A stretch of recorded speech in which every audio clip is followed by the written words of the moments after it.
तकदीर के खेल से कभी निराश नहीं होते, तकदीर के खेल से कभी निराश नहीं होते, जिंदगी में कभी ऐसे उदास नहीं होते, हाथों के लकीरों पर भरोसा क्यों करते हो मेरे दोस्त, तकदीर उनकी भी होती है जिनके हाथ नहीं होते। जय हिंद साथियों, आइए विलंब ना करते हुए हम लोग बढ़ते हैं अपने इस सेशन की ओर।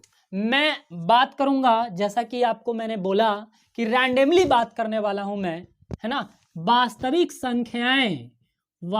संख्याएं से संभावित जो प्रश्न है मैं आपके सामने यहां रखता हूं, चाहे वो ऑब्जेक्टिव फॉर्मेट में हो, सब्जेक्टिव फॉर्मेट में हो, किसी भी फॉर्मेट में हो, आप क्वेश्चन को कर ही दोगे।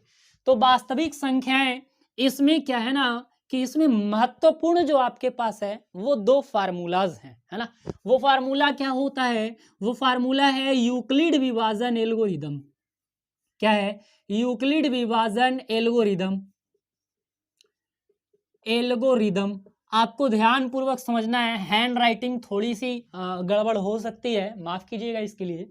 आपको जो है ध्यान रखना है जरूर, और शायद से आपको कुछ मन ना लगे, है ना, देखने में, क्योंकि हम उतना टिप्पणी नहीं करते हैं, है ना, पढ़ाते समय ज़्यादा से ज़्यादा हम जो है फोकस करते हैं कंटेंट पे, इसलिए आपको शायद से मन ना लगे, लेकिन फिर भी आप बने रहिए और फोकस कीजिए, है ना। और समझिए, मेरा ये अनुभव कहता है कि अगर आप फोकस करेंगे, मेरे साथ बने रहेंगे लास्ट तक, तो आपको जरूर कुछ ना कुछ सीखने को मिलेगा। और अगर आप अच्छा तैयारी कर रहे होंगे पिछले 1 साल से, तो मेरा वादा है कि ये पूरे कंटेंट देखने के बाद आप जो है ना स्कोर कर लोगे, है ना। आप जो है, अगर कोई बच्चा 80 लाने का दम रखता है तो वो जो है 100 स्कोर कर लेगा, और अगर कोई 70 लाने का दम रखता है तो वो बच्चा भी 90 के आसपास पहुंच जाएगा। बहुत ही जोरदार सेशन है। तो आइए, ए बराबर B into Q plus R, है ना। इसमें क्या होता है कि इसको हम लोग कहते हैं यूक्लिड विभाजन एल्गोरिदम, है ना। इस फार्मूला से हम लोग जो सॉल्व करके निकालते हैं उसको हम लोग क्या कहते हैं? HCF। तो आपसे क्वेश्चन कहेगा कि ए बराबर B into Q plus R से क्या निकाला जाता है, तो क्या निकाला जाएगा? HCF, है ना। तो मैं आपके सामने इसके लिए कुछ क्वेश्चन रखता हूं, है ना।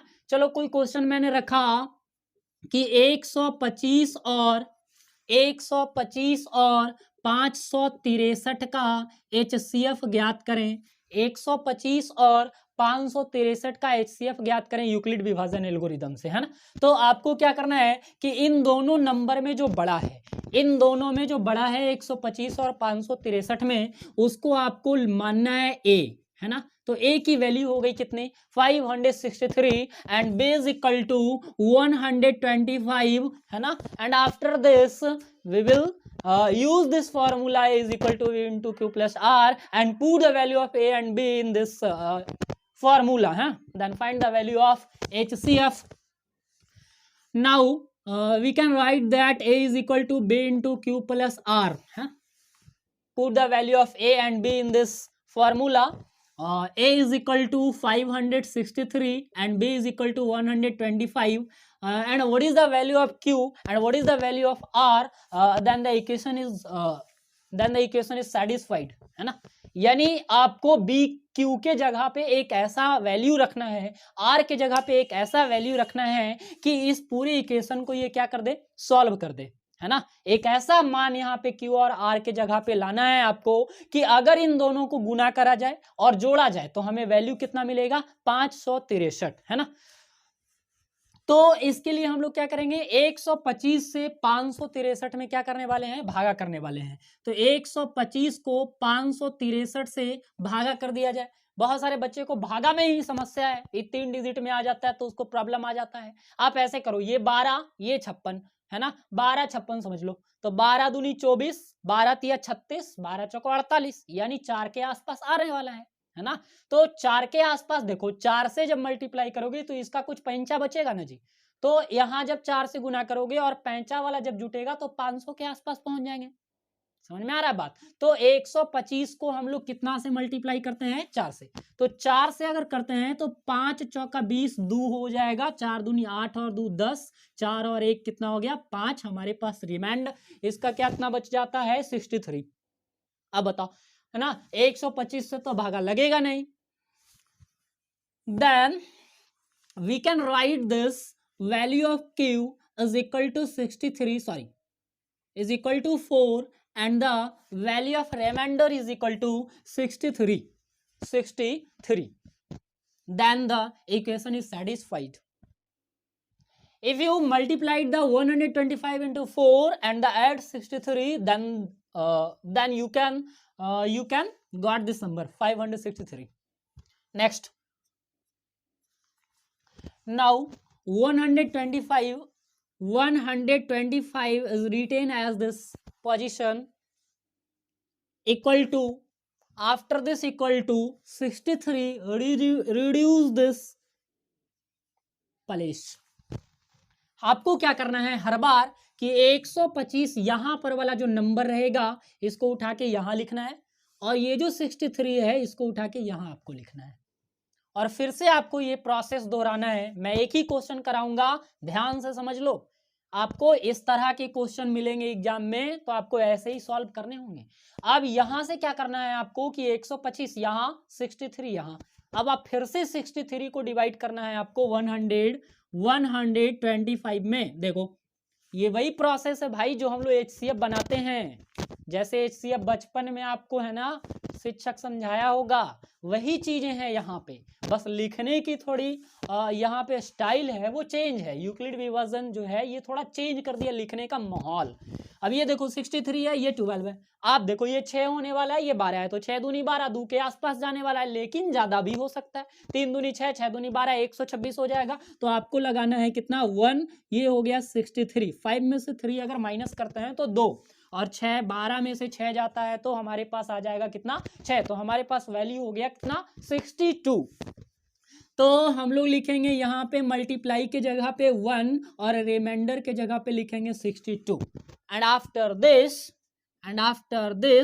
we will write this number 63 at the position of A, and the value of R retain the position of B.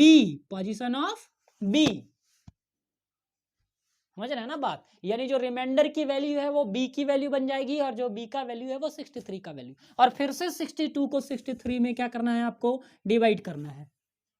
62 बन जा 62 और यहां से हम लोग करेंगे सब्ट्रैक्ट तो कितना आ जाएगा हमारे पास 1. यानी 1 से मल्टीप्लाई और 1 को ऐड, 1 से मल्टीप्लाई और 1 से ऐड हो जाएगा. फिर से हम लोग 62 को A की वैल्यू बना दिए, सॉरी 62, और ये जो रिमाइंडर की वैल्यू है वो यहां.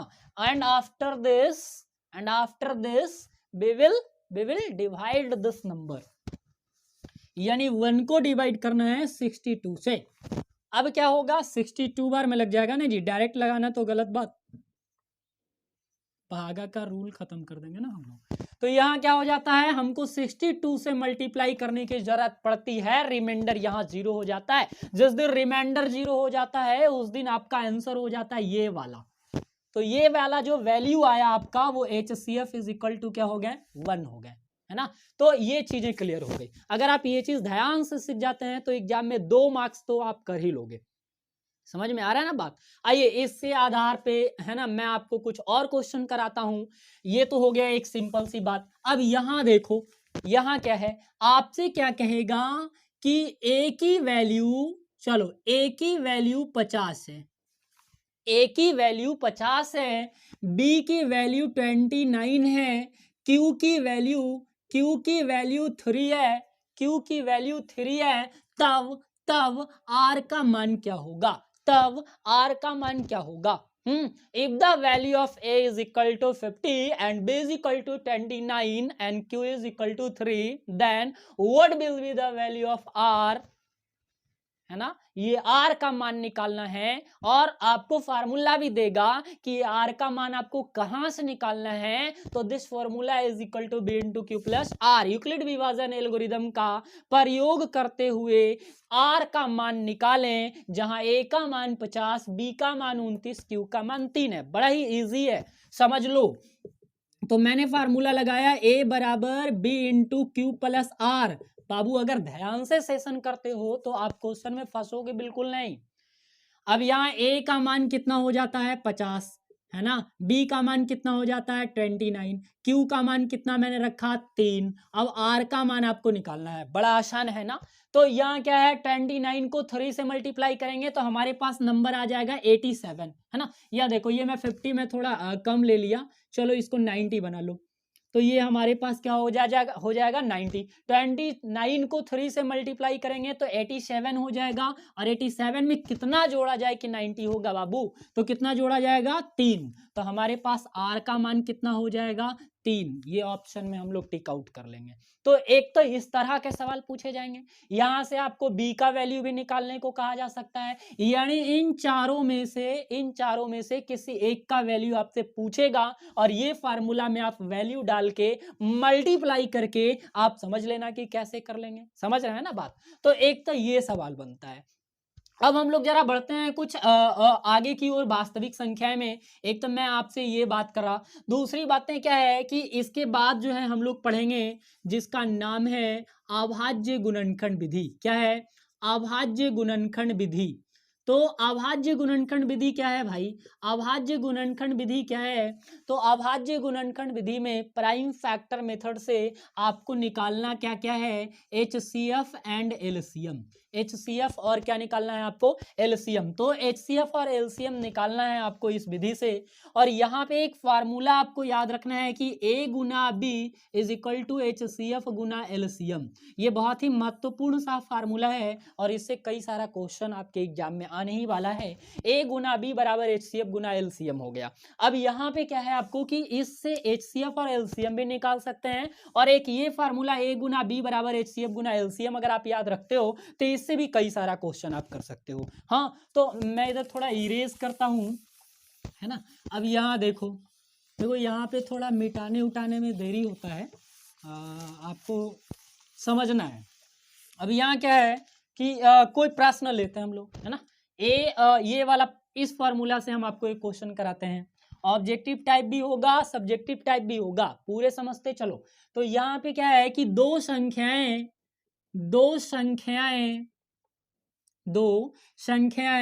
30 और 90 है। दो संख्याएं 30 और 90 है। दो संख्याएं 30 और 90 है। यदि इनका HCF 30 है तो LCM क्या होगा?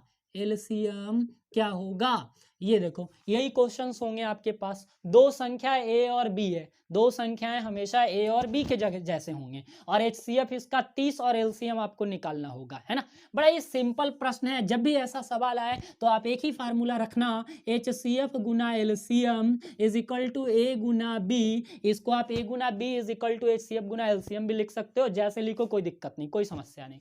अब यहाँ देखो HCF की वैल्यू कितना है 30, LCM आपको निकालना पड़ेगा। A का वैल्यू रख दो 30, B की वैल्यू रख दो 90, है ना। अब यहां से आपको LCM देखो इसी फॉर्मेट में आपको 3 दिया हुआ रहेगा, एक निकालना होगा।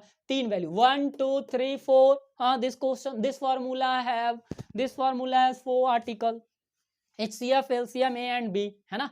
अब इसमें से आपको कोई भी 3 वैल्यू दिया हुआ रहेगा, HCF LCM A दिया हो तो B निकालो, B LCM HCF दिया हुआ है तो A निकालो, है ना। ये A और B को हमेशा सवाल में पहली संख्या और दूसरी संख्या से इंडिकेट करेगा। तो यहां से देखो 30 क्या हो गया? कैंसिल। तो LCM की वैल्यू कितनी बची हमारे पास? 90, है ना। बड़ा ही सुंदर और प्यारा सा सवाल था।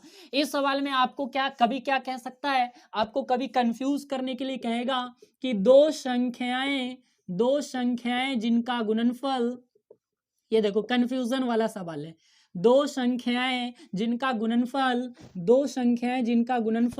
480 है।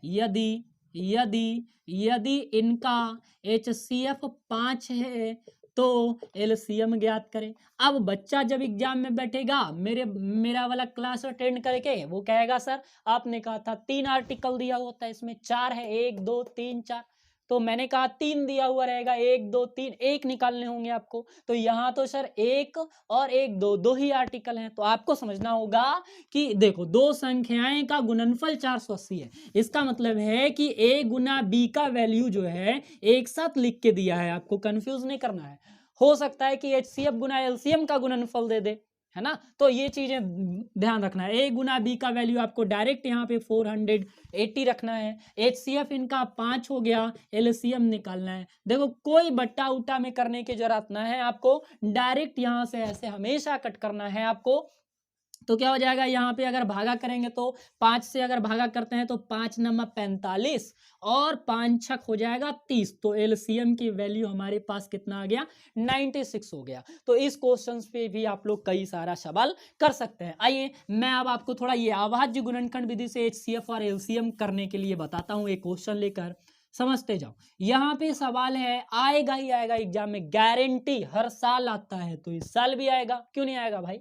120, 60, 90, 90 का HCF और LCM ज्ञात करें।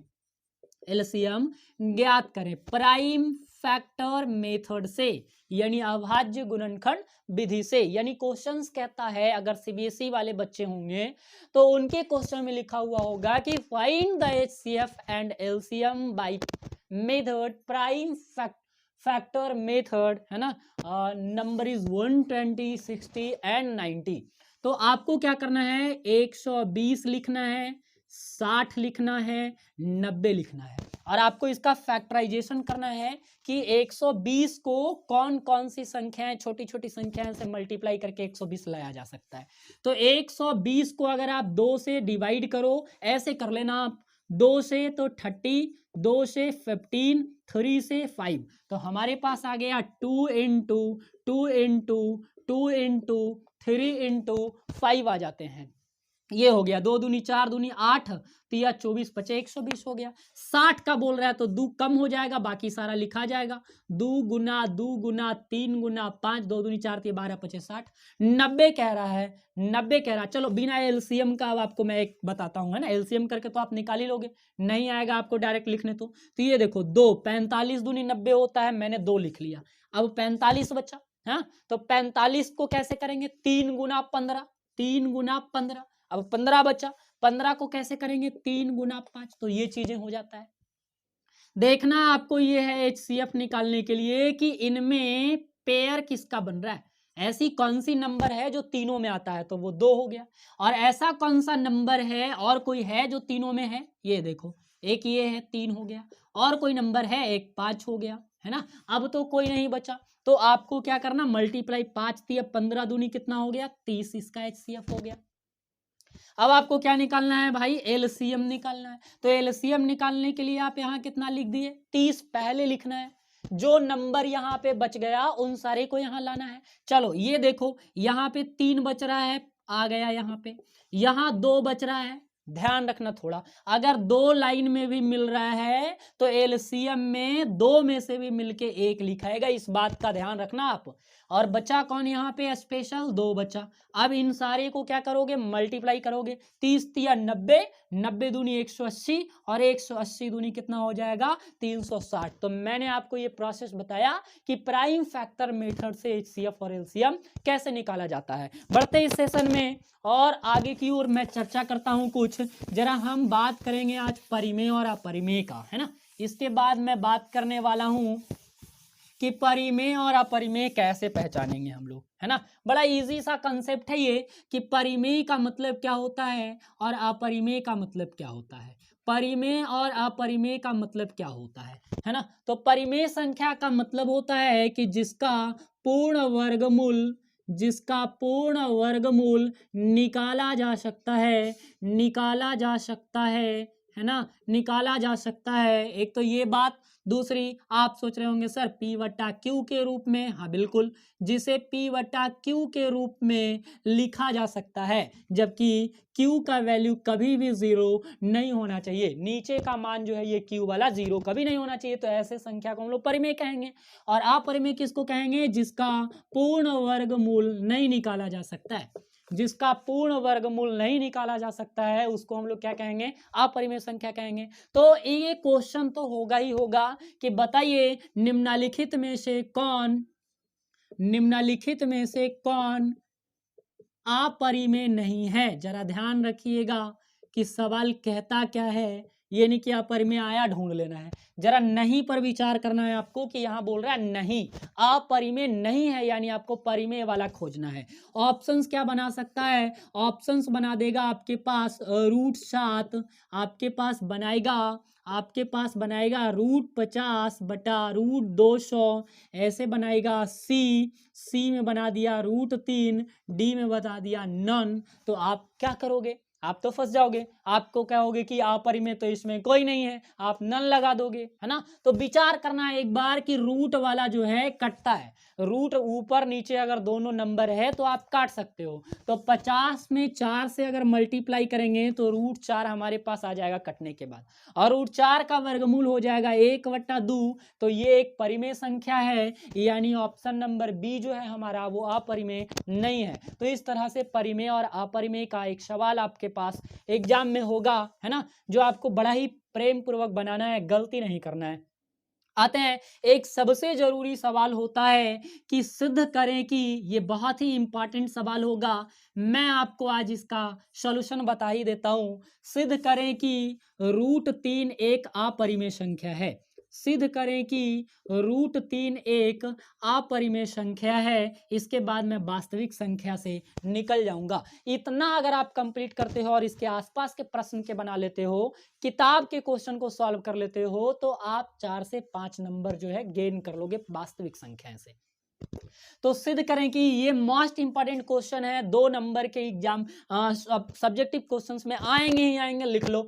तो सिद्ध करें कि √3 एक अपरिमेय संख्या है। आइए आपको क्या करना है, सॉल्यूशन जैसा मैं आपको बताता हूं। ये देखो आपके एग्जाम में √3 की जगह √5 होगा, √10 होगा, √11 होगा, √17 होगा, कुछ भी होंगे ना भाई। तो जैसे जैसे मैं √3 के लिए बनाऊंगा वैसे वैसे आपको सारे डिजिट के लिए बना लेना है, यहां तक कि पूरे कंसेप्ट ही आपको याद कर लेना है, और √3 के जगह जो एग्जाम में आएगा उसको फिल कर देना है। तो आपको इसको बनाना कैसे है, आपको लिखना है माना कि √3 एक परिमेय संख्या है, √3 एक परिमेय संख्या है। आप क्या देखो बाबू, प्रश्न नहीं करना, आपको चुपचाप ऐसे ही करना है, किया जाता है यही करने हैं आपको। माना कि √3 एक परिमेय संख्या है। अब बाबू जब ये परिमेय संख्या है तब ये p/q के रूप में होगा। किसके रूप में होगा, p/q के रूप में होगा। जब ये परिमेय संख्या है तब ये p/q के रूप में होगा। आपको क्या करना है, आपको लिखना है स्क्वायरिंग बोथ साइड, दोनों तरफ वर्ग करने पर। तो दोनों तरफ जब आप वर्ग करोगे तो ये √3 का स्क्वायर हो जाएगा और ये p/q का स्क्वायर हो जाएगा। तो √3 से 3 कट जाएगा, स्क्वायर से रूट कट जाएगा तो ये 3 आ जाएगा, और ये p² स्क्वायर हो जाएगा। और ये q² आप इधर मल्टीप्लाई कर दो तो 3q = p²/q, एक ठो q इसके साथ मैंने लिखा। अब ये जो नंबर आ रहा है 3q, ये पूर्णांक संख्याएं कहलाती है, ऐसी संख्या को पूर्णांक संख्या कहलाता है। और पूर्णांक संख्या परिमेय संख्या में नहीं होता है। तो आपको नीचे लिखना होगा हिंदी में एक लाइन कि पूर्णांक संख्या कभी भी परिमेय संख्या नहीं हो सकता है, अतः इसके नीचे लिखना बाबू, अतः हमारा मानना गलत है, इसलिए √3 हम लोग जो माने हैं ना परिमेय, ये गलत है, इसलिए √3 एक अपरिमेय संख्या है, √3 एक अपरिमेय संख्या है। और ये बात जो है प्रूव हो जाता है। तो 2 नंबर आपके एग्जाम में बिल्कुल आएंगे, 100% श्योर रहिए आप। अब देखो 5 का बोला, आपको क्या करना, 5 कुछ करना है, 5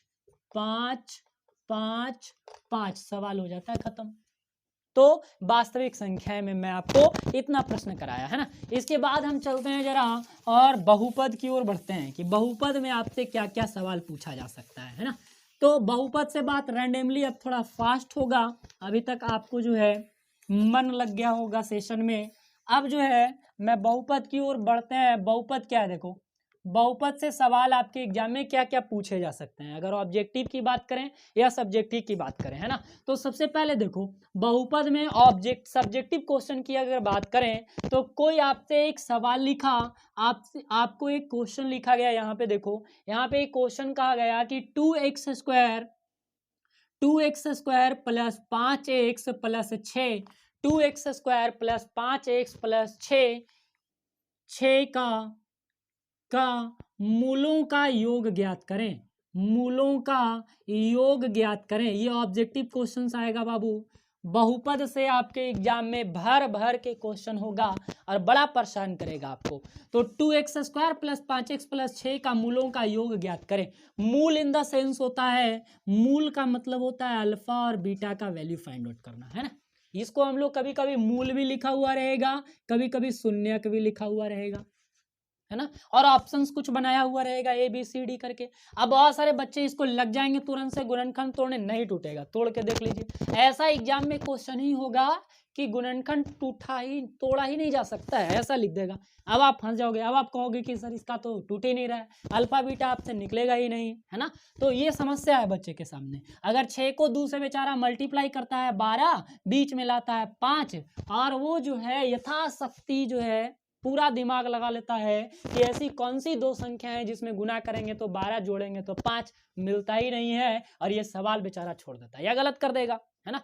तो देखो, दिमाग लगाना है, आप पढ़े भी होंगे, मूलों का योग यानी अल्फा प्लस बीटा, इसकी एक फार्मूला होता है -b/a, है ना। अगर फार्मूला याद है आपको, ध्यान में सबको याद रहता है, लेकिन एग्जाम में ये चीजें जाके करता है क्योंकि उसको गुणनखंड निकालने का आदत है, ऐसा क्वेश्चन देखने के बाद।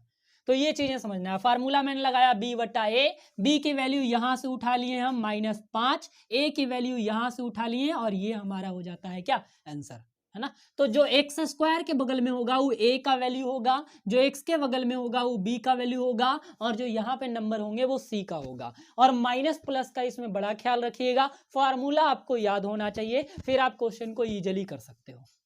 आइए, ये तो मैं ऑब्जेक्टिव की बात कर लिया, ऑब्जेक्टिव आएंगे ही आएंगे इसी तरह के। अब क्वेश्चंस क्या होता है, दूसरा टाइप का क्या क्वेश्चन कर सकता है बहुपद में, लिखेगा कि द्विघात बहुपद ज्ञात करें। क्या ज्ञात करना है आपको, द्विघात बहुपद ज्ञात करें, द्विघात बहुपद ज्ञात करें जिसका शून्यक 5 और 4 है। ये देखो, ये आएगा ही आएगा, 100% श्योर रहिए कि ये क्वेश्चन आपके एग्जाम में आएंगे ही आएंगे। दो फॉर्मेट में पूछा जाता है, एक तो इस तरह की कि द्विघात बहुपद ज्ञात करें जिसका शून्यक 5 और 4 है, ऑब्जेक्टिव भी हो सकता है, 2 नंबर वाले में भी हो सकता है। तो शून्यक कहने का मतलब मैंने आपको बार बार बताया कि अल्फा और बीटा होता है, तो अल्फा का वैल्यू 5 हो गया, बीटा का वैल्यू 4 हो गया। द्विघात बहुपद प्राप्त करने का एक सूत्र होता है, वो आपको मालूम होना चाहिए। तो द्विघात बहुपद प्राप्त करने का सूत्र होता है x square minus alpha plus beta into x plus alpha into beta. By the way minus plus का थोड़ा सा फॉल्ट हो सकता है, कंफ्यूजन देख लीजिएगा, लेकिन हम लिखे सही है, x square minus alpha plus beta into x plus alpha into beta. यह वैल्यू पुट कर देंगे हम लोग और आंसर आ जाएगा हमारे पास। अल्फा प्लस बीटा का वैल्यू कितना हो जाएगा, 5 plus 4 into x, alpha into beta का वैल्यू हो गया 4, तो हमारा आंसर हो जाता है x square minus 9x plus 4। ये हो जाता है हमारा, सॉरी यहाँ अल्फा इंटू बीटा कह रहा है ना, तो 5 इंटू 4, 5 चौका कितना हो जाता है 20। और ये बहुत ही सुंदर और प्यारा सा सवाल है, आपको समझ आया होगा ना। इसकी दूसरी फॉर्मेट की क्वेश्चंस कैसा हो सकता है, दूसरा फॉर्मेट क्या कहेगा, यही सवाल सेम होगा, लिखेगा द्विघात बहुपद ज्ञात करें, द्विघात बहुपद ज्ञात करें जिसका शून्यकों का योग 4 और शून्यकों का गुणनफल 5 है। क्या है, 5 है। तो द्विघात बहुपद, यहां देखो यही दो फॉर्मेट है इसका। तो यहां तुमको समझना है कि शून्यकों का योग कहने का मतलब है कि ये अल्फा प्लस बीटा का वैल्यू है, ना कि खाली अल्फा का। शून्यकों का गुणनफल 5 है, यानी अल्फा इंटू बीटा का वैल्यू 5 है। अब आप फार्मूला लगाओगे x square minus alpha plus beta x into plus alpha into beta, और इसमें देखो वैल्यू कैसे डालोगे।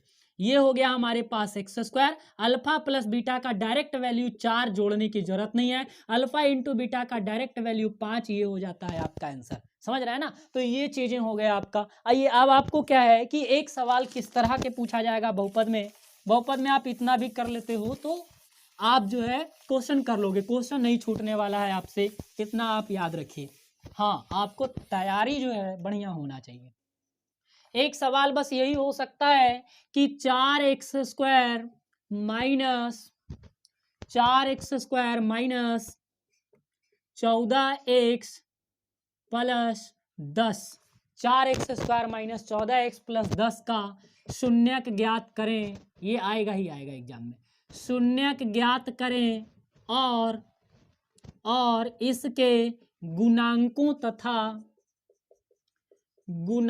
तथा शून्यकों के संबंध की सत्यता जांच करें।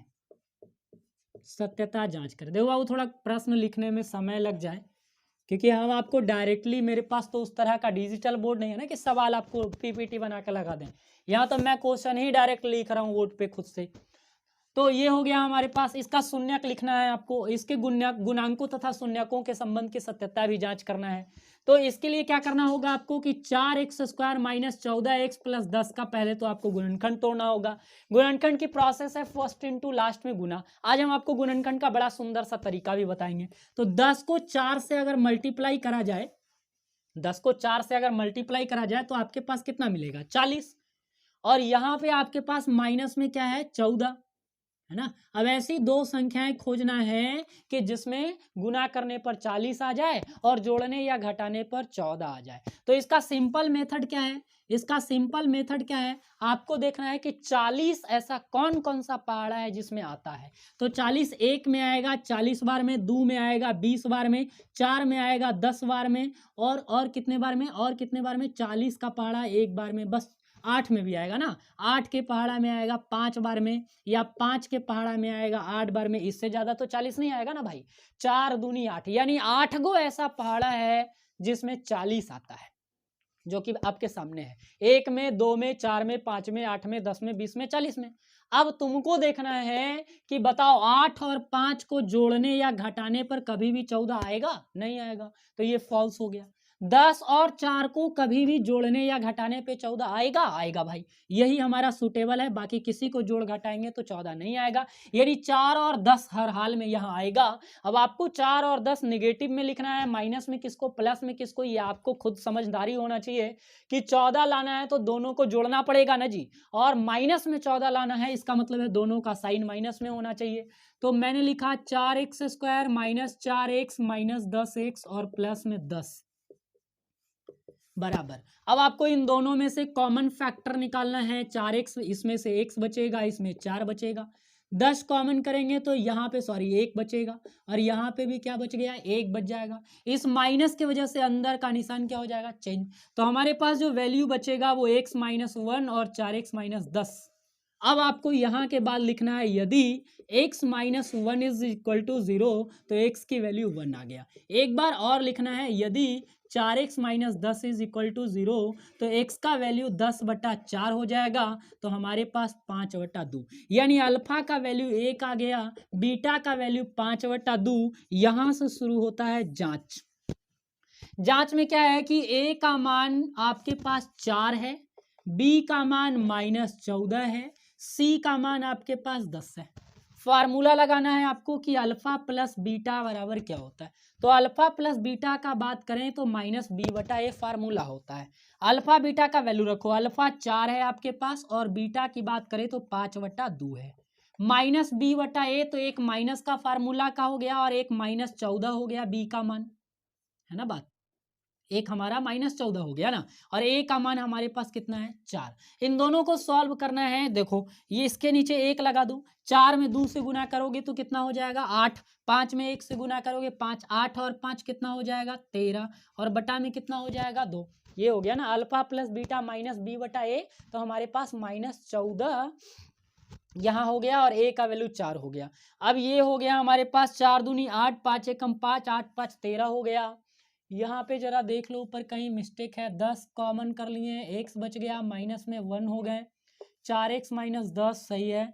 यहाँ पे देखें तो 14 बटा कितना आ गया 4, तो हमारे पास 7 दूनी 14, 2 दूनी 4, 7 बटा 2 कहीं ऊपर मिस्टेक होगा, 10 और 4 कितना हो गया 14 है ना, 10 चौका कितना हो गया 40, 4x कॉमन कर लिए, x माइनस 1, 10 कॉमन कर लिए, x माइनस 1 माइनस, ठीक है, ये 1 हो गया, 4x माइनस 10 हो गया।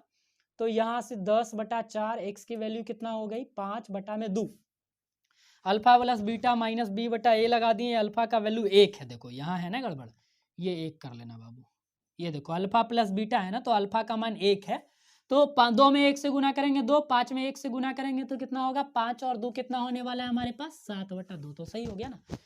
यही करना है आपको, और लिखना क्या है, संबंध सही है, आप ए को भी जांच कर दीजिए, बहुत है, ऐसे 2 फार्मूला होता है, अल्फा इंटू बीटा बराबर सी बटा ए, और उससे भी आप जांच करोगे तो भी बराबर आएगा। तो बहुपद में इतना सवाल आप कर लेते हो तो आपके लिए इनफ है, आप आंसर कर पाओगे। अब मैं चलता हूँ लेसन 3 में, और लेसन 3 में मैं आपको एक सवाल केवल कराऊंगा बस, और वो सवाल होगा पूर्ण वर्ग विधि का, जो आपके एग्जाम में ना काफी महत्वपूर्ण है। 5 नंबर का जो है क्वेश्चन पूर्ण वर्ग विधि से पूछा जाता है। कौन सा विधि है भाई, पूर्ण वर्ग विधि, लेसन 3 की बात करते हैं, और केवल एक सवाल मैं आपको बताऊंगा, पूर्ण वर्ग विधि से, पूर्ण वर्ग विधि से शून्यक ज्ञात करने का मैं आपको तरीका बता रहा हूं। ये लेसन 3 की बात नहीं, लेसन 4 की बात है, ये 3 की नहीं, द्विघात समीकरण की बात है। यहाँ पे एक क्वेश्चन लिखा जा रहा है, 4x square minus 14x plus 10 is equal to 0 का शून्यक पूर्ण वर्ग विधि से ज्ञात करें। पूर्ण वर्ग विधि से ज्ञात करें, ध्यान से समझ लीजिए इस सवाल को, ये काफी महत्वपूर्ण सवाल है, एग्जाम में आने ही वाला है, आएगा ही। तो आपको क्या करना है पूर्ण वर्ग विधि में, कि आपको सबसे पहले क्या करना है, 4x square minus 14x is equal to minus 10 लिखना है। जो भी यहाँ पे जीरो के इधर जीरो रहेगा, और ये नंबर जो c की वैल्यू रहती है उसको सबसे पहले बराबर के पट्टी लेकर जाना है, आपको माइनस 10 लिखना है। उसके बाद इसका दूसरा वर्क क्या है, कि जो भी एक्स स्क्वायर के बगल में रहेगा वही नंबर से आपको इसको डिवाइड करना है। जो भी है, इसके बगल में 4 रहे तो 4 से डिवाइड, 5 रहे तो 5 से डिवाइड, 6 रहे तो 6 से डिवाइड। ऐसा इसलिए करते हैं ताकि ये कट जाए और हमारे पास एक सुटेबल नंबर आ जाए। आप और भी काट सकते हो, इधर भी कट जाए तो 7 दूनी 14, 2 दूनी 4, 5 दूनी 10, 2 दूनी 4, 7 बटा 2 एक्स बराबर माइनस 5 बटा 2, मैंने फ्रेश करके यहाँ लिखा। अब आपको एक बात याद रखना है कि एक्स स्क्वायर को आपको ऐसे लिखना है, एक्स के होल स्क्वायर, इसको फार्मूला पे सेट करना है। आप समझ में आता है तो बेहतर है, नहीं तो मेरे प्रोसेस को समझ लो क्या करना है आपको। ये एक्स को लिखना है एक्स स्क्वायर माइनस 2ab करना है आपको, माइनस था माइनस ही लिखना है, 2 अपने मन से लिखना है आपको, ए भी आप एक्स भी आपको अपने मन से लिखना है, चाहे सवाल कुछ भी हो, 2 गुना एक्स लिखना है। और यहाँ पे आपको लिखना है 7/4, बोलो कहाँ से, तो ये जो 7/2 था, नीचे वाला कोई भी डिजिट हो दुगना करके लिखना है आपको, 7/4 लिखना है। कितना लिखना है 7/4। अब आपको देखो 2 से काटोगे तो 2 दूनी 4, ऊपर वाला नंबर मिल जाएगा, तो एक्स स्क्वायर माइनस 2ab लिख लिए हम, प्लस बी स्क्वायर 7/4 का स्क्वायर। अब आपको बराबर करना है, जितना आप 7 लिखोगे, जितना यहाँ पे नंबर लिखोगे उसी का स्क्वायर करना है। आप कहोगे सर ये नंबर कहाँ से आया, ये मैं फार्मूला पे इसको सेट करना चाह रहा हूँ, x square minus 2ab plus b square, ये a माइनस बी के होल स्क्वायर का फार्मूला है। अगर ये वाला a आपको ज्यादा में आ रहा है, 7/4 का होल स्क्वायर आपको इधर भी जोड़ देना है। होगा क्या कि 7/4 और 7/4 का स्क्वायर कट जाएगा और आपका समीकरण ऊपर के जैसा हो जाएगा, एक्स स्क्वायर, इसको भी काटोगे 2 दूनी 4, 7/2 के बराबर, 5/2, ये और ये कट जाएगा। बस लिखा इसलिए गया है कि एक फार्मूला में सेट हो जाए, है ना। अब ये x माइनस 7/4 का होल स्क्वायर हो गया, ये यहाँ तक का फार्मूला। इधर सॉल्व करना है आपको, माइनस में 5/2 और 7/4 का अगर स्क्वायर करते हो तो 49 और बटा में कितना हो जाता है 16, 4 का स्क्वायर कितना हो गया 16। अब इसको सॉल्व करना है आपको, तो x माइनस 7/4 का होल स्क्वायर हो गया। अब इसको सॉल्व करोगे अगर तो 16 और 2 का एलसीएम 16 हो गया, 2 में 16 से भागा करोगे तो 8 और 8 बचे माइनस में 40 मिलेगा, और यहाँ पे आपको 49 मिलने वाला है। आगे क्या होगा, x माइनस 7/4 का होल स्क्वायर बराबर, ये देखो 40 में से 49 घटा दो तो 9 बटा आपके पास 16 हो जाएगा। स्क्वायर हटाओगे रूट में जाएगा, x माइनस 7/4 रूट में आ गया 9/16, वर्गमूल निकल जाएगा 3/4। ये वाला वैल्यू आपको उधर लेके चल जाना है, प्लस माइनस 3/4 और प्लस में हो गया 7/4। यहाँ से आपको नीचे की ओर एक अल्फा लिखना है, एक बीटा लिखना है। एक बार 3/4 प्लस में यूज करना है, एक बार 3/4 माइनस में यूज करना है। तो 3/4 प्लस 7/4 और माइनस 3/4 प्लस 7/4। अब इसको क्या है, जिसका डिनोमिनेटर बराबर होता है उसका ऊपर वाला डायरेक्ट जोड़ लेते हैं, भिन्न का जोड़ निकालने की जरूरत नहीं है।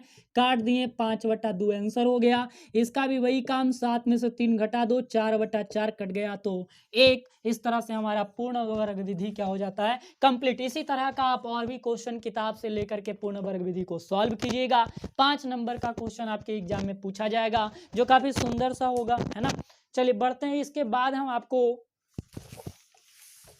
जो है 1-2 चैप्टर और कराने का प्रयास करते हैं।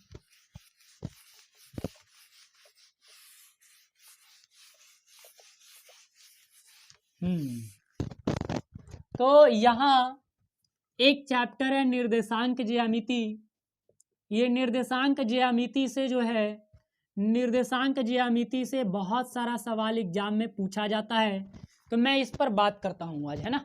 और डायरेक्ट के डायरेक्ट इसके क्वेश्चन पे आते हैं हम। क्वेश्चन क्या कहता है, क्वेश्चन इसके देखो क्या क्या हो सकते हैं। सबसे पहले तो आपको दो बिंदु के बीच का दूरी निकालने के लिए सवाल देगा।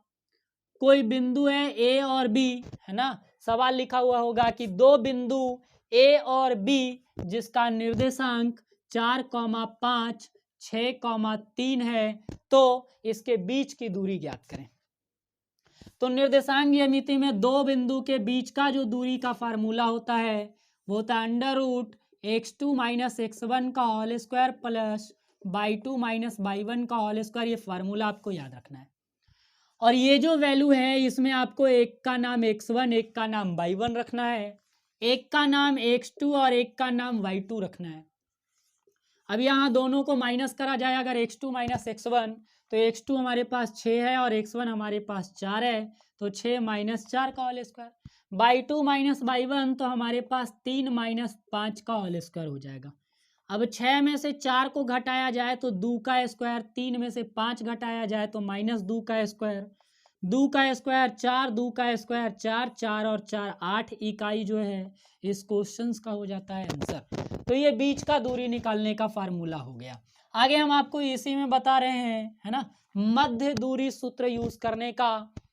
कहेगा आपसे कि ए और बी दो बिंदु है, ए और बी दो बिंदु है जिसका निर्देशांक 4,6 और 10,12 है, 10,12 है। तो इसके मध्य एक बिंदु सी है जिसका निर्देशांक आपको ज्ञात करना है, मध्य बिंदु, है ना। तो ये वाला वैल्यू जो होगा वो x1/1 और ये जो वैल्यू होगा हमारे पास x2/2। ध्यान रखना है आपको कि मध्य दूरी सूत्र का इस्तेमाल करना है आपको। मध्य दूरी सूत्र का formula x is equal to x1 plus x2/2 होगा और y is equal to y1 plus y2/2 होगा। तो यहाँ x1 की वैल्यू अगर पुट करा जाए तो 4, x2 का वैल्यू अगर पुट करा जाए तो 10/2 हो जाएगा। y1 और y2 की वैल्यू, y1 हमारे पास 2 है, y2 हमारे पास 12 है और बटा में 2। इसको सॉल्व कर लो तो 10 और 4 14/2 काट दिए तो 7, 12 और 6 18/2 काट दिए तो 9। तो सी का निर्देशांक हो गया हमारे पास 7 और 9। बड़ा ही सुंदर सवाल हो गया, ये आंसर हो गया। तो मध्य दूरी सूत्र, आइए मैं इसका एक विभाजन सूत्र आपको करवाता हूं, है ना। आपको यहाँ के आसपास के क्वेश्चन बुक से लेकर रिवाइज करने हैं। अब यहाँ क्या है, एक क्वेश्चन होगा कि बिंदु, चलो इस बार सवाल लिख देते हैं, बिंदु ए और बी, बिंदु ए और बी को बिंदु ए और बी, चलो बिंदु ए 4,5 और बिंदु बी 8,3 को मिलाने वाली रेखा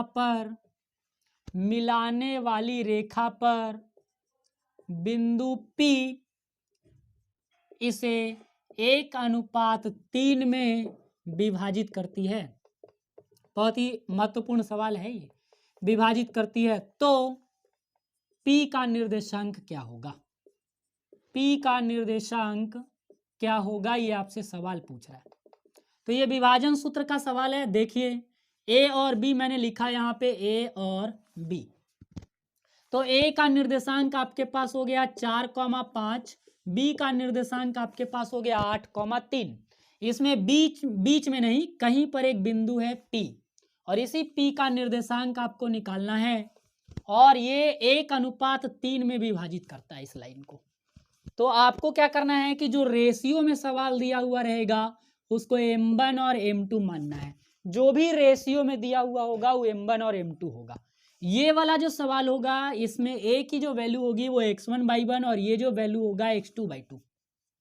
इसका निर्देशांक x और y निकालना है तो x का फार्मूला होता है m1x2 प्लस m2x1 बटा m1 प्लस m2। फार्मूला याद कर लो। ये विभाजन सूत्र डायरेक्ट से एग्जाम में आएगा कि विभाजन सूत्र लिखें, तो ये वाला लिखना।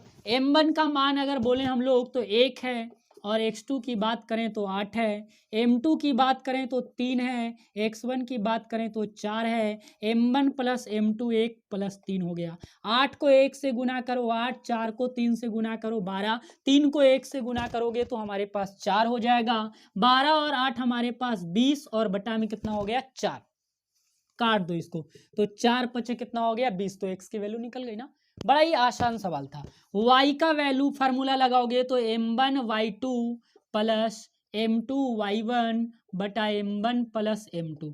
वैल्यू पुट करो। m1 का मान 1 हो गया, y2 का मान 3 हो गया, m2 का मान 3 हो गया, y1 का मान 5 हो गया बटा m1 प्लस m2 1 प्लस 3 हो गया। 3 में 1 से गुना करोगे 3, 5 में 3 से गुना करोगे 8, 3 में 1 से गुना करोगे 4, जोड़ोगे। अब इसको जोड़ दो तो 8 और 3 11/4। तो P का निर्देशांक जो निकल गया वो 5 निकल गया और 11/4 निकल गया। This is the answer of this question. This is the coordinate of point P, है ना। 5,11/4 हो गया। तो ये मैंने आपको विभाजन सूत्र के लिए बताया, है ना। अब मैं कुछ बात करता हूँ निर्देशांक ज्यामिति के बाद। इसके आधार पे आप कई सारा क्वेश्चन एग्जाम में कर लेना। मैं थोड़ी सी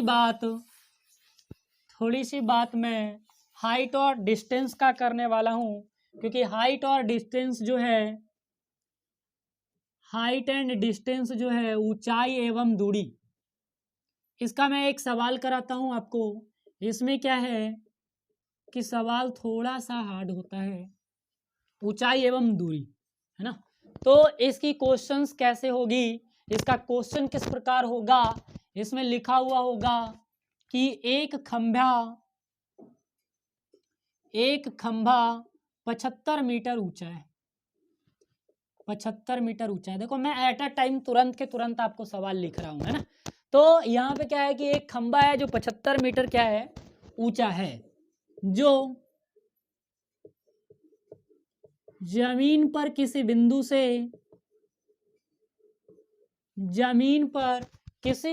से कुछ दूरी पर खड़ा है ना, कुछ दूरी पर खड़ा है। खंभा के शीर्ष और जमीन की उस बिंदु का उन्नयन कोण 60 डिग्री का है।